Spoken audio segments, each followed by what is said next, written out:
Some women don't chase, and yet they're never forgotten. They move like myths, half moonlight, half mirror. You will notice them by what they don't say, by the silence that follows their absence. He may never speak it aloud, not to her, not to his friends, not even to himself. But there are truths every man carries in the locked basement of his psyche. Truths about her, the one who didn't beg, the one who vanished while still being everywhere. She is not loud. She doesn't over-explain, nor try to be understood in rooms that misunderstand themselves. She is mystery, not by effort, but by nature. And the man, he is drawn to her with a hunger he cannot name. He tells himself it's desire, but it's more ancient than that. It's a pull toward what she reflects, his lost anima, his buried softness, his unlived truths. But what he feels is not clarity. It is friction, because a woman like this does not stroke the ego. She disorients it. And so, the mind does what minds do. It projects. He begins to see her as too much, too emotional, too distant, too unavailable. He tells himself she's a problem. But it's not her chaos he's afraid of. It's his own.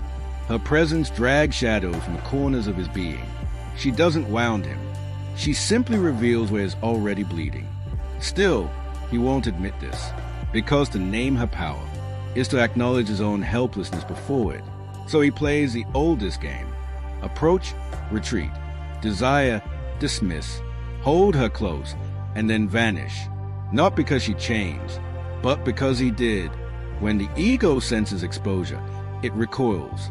Jung called this the shadow's defense, the unbearable weight of self-awareness. He wants her fire, but fears its burn. He touches her soul, but runs from what it stays. And all the while, she says nothing because she sees, she feels, and she knows that no amount of softness can hold a man still drowning in himself. In silence, she becomes the echo.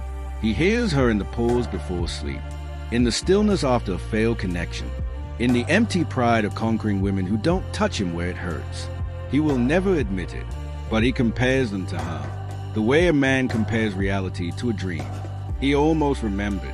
He may mock her detachment, but secretly, he aches to be chosen by a woman who doesn't need to choose. And he wonders, was it his choice to leave, or did she simply stop waiting for a man to meet her in his own depth? She does not cry for long, because the feminine, when honored, transforms. Her pain becomes wisdom. Her longing becomes stillness. Her waiting becomes direction. She no longer reaches. She no longer explains. She no longer proves she's worthy of being loved, because she has learned it. When a man cannot sit with his own feelings, he will never hold space for hers. And so she walks away, not as punishment, but as prophecy. She does not slam the door. She leaves it open, just wide enough for him to feel the draft of what he lost. He won't say it. He can't. But he will look for her. In the eyes of women who smile too quickly and laugh too loudly, he will crave that tension again. The tension of being seen. Not for what he showed the world, but for what he tried to bury. Because deep down, every man knows, he never really lost her. She simply returned to herself. The woman who walks away in silence isn't weak. She simply sees more. And no man can outrun what she saw in him.